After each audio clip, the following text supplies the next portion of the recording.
for tuning in and listening to all the things that's coming out, because this is what I'm doing. I'm giving it to everybody so you all can hear what's going on. Wake up, everybody. Woo. Okay, I got some more right here. This says right here, I'm giving you some more information. I'm going to get back to some music. But what I'm saying here is seeing here Ted Cruz fires back at Lincoln Project pedophiles. After co-group founder brings up senator kids into vaccine discussion. Senator Ted Cruz, Texas, has issued a sharp rebuke to the leaders of the Lincoln Project, a liberal politician action group. On Monday, Cruz rebuked the Lincoln Project for bringing his children into a political conversation. A tweet from Lincoln Project quoted Steve Schmidt as stated, y'all check this out. If Ted Cruz had kids that age, the chances that would be unvaccinated are exactly zero. Zero. So this is another moment of just abject stupidity of the United States senator. The remarks from Cruz' statement criticizing Sesame Street for promoting vaccines for young children. Cruz referred to the move as a kind of government propaganda. Wow, this is some stuff that's going on right now. But also, judge allowed January 6th committee access to some Trump's documents. A United States federal judge ruled against former President Donald Trump in a lawsuit attempting to block his White House documents from being obtained by the Congressional Committee investigating the January 6th rioting at the Capitol.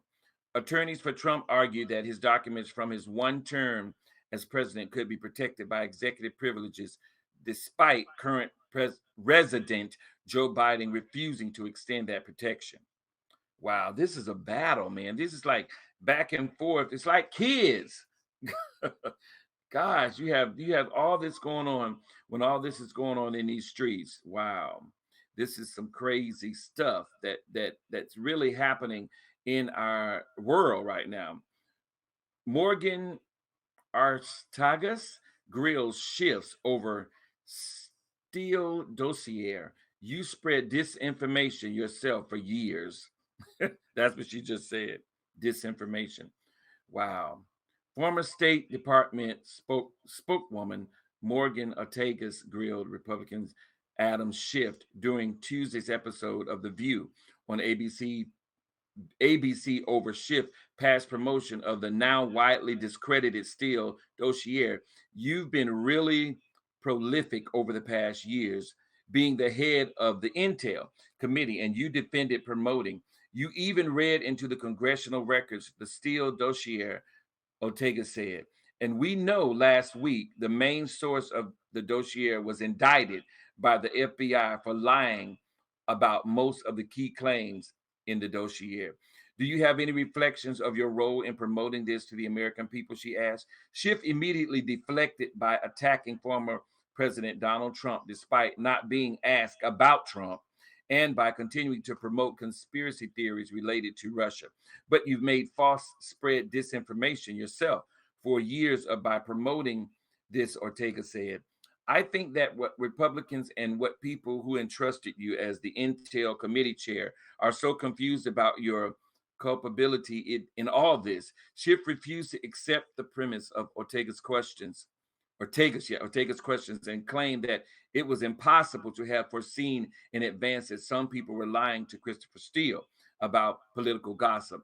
None of that is undercut. None of that is serious. Misconduct is in any way diminished by the fact that people lied to Christopher Steele, Schiff continued. Man, this is some stuff going on in these streets. Woo! So y'all make sure y'all stay tuned. This is crazy. But I'm going to play something right now so that you can hear what's going on. And it's just so much that you got to stay tuned. So I'm going to be doing this, and I'm commissioned to do this for a set time. So I'm going to be doing this on WMQG radio, and I'm going to go on HAPS to make sure I get some people that's all over. All of us are just getting all this information, and it's a great thing that we're able to do this and also play great music. So, with the great music, it's good. So, I'm looking at this. Make sure you go to Telegram. I'm promoting that myself because Telegram gives you a lot of information that you will not hear anywhere else. And make sure you go to Sydney Powell because she gives a lot of great information for people to really just know what's going on. So I'm going to play this right now because this is what's going on right now. So make sure you hear this, listen to it to its entirety. It's only 2 minutes, and then I'm going to get back to some more music. This is Ron Anthony. Y'all check this out. Another definition worth checking is vaccine. Next slide, please. I am one of the academics that argues that these mRNA products, which everybody calls vaccines, are qualitatively different than standard vaccines. And so I found it fascinating to learn that Merriam-Webster changed its definition of vaccine early this year. mRNA products did not meet the definition of vaccine that has been in place for 15 years at Merriam-Webster, but the definition was expanded such that mRNA products are now vaccines. I highlight this to ask a question. How would you feel about mandating COVID vaccines if we didn't call them vaccines? What if these injections were called drugs instead? So here's the scenario. We have this drug, and we have evidence that it doesn't prevent infection, nor does it stop viral transmission. But the drug is understood to reduce your risk of becoming very sick and dying of COVID. Would you take a dose of this drug every 6 months or so for possibly the rest of your life? If that's what it took for the drug to stay effective? Would you not just take this drug yourself, but support regulations mandating that everybody else around you take this drug? Or would you say, hold on a sec. Maybe you'd say that if that's all the drug does, why not use a normal medicine instead? The kind we take when we're sick and want to get better. And why would you mandate it? The point is, just because we call it a vaccine doesn't mean we should assume these new products are just like all other childhood vaccines which get mandated. Each product is a different product, and if people are okay with mandating something simply because it's a vaccine and we mandate other vaccines, so why shouldn't we mandate this?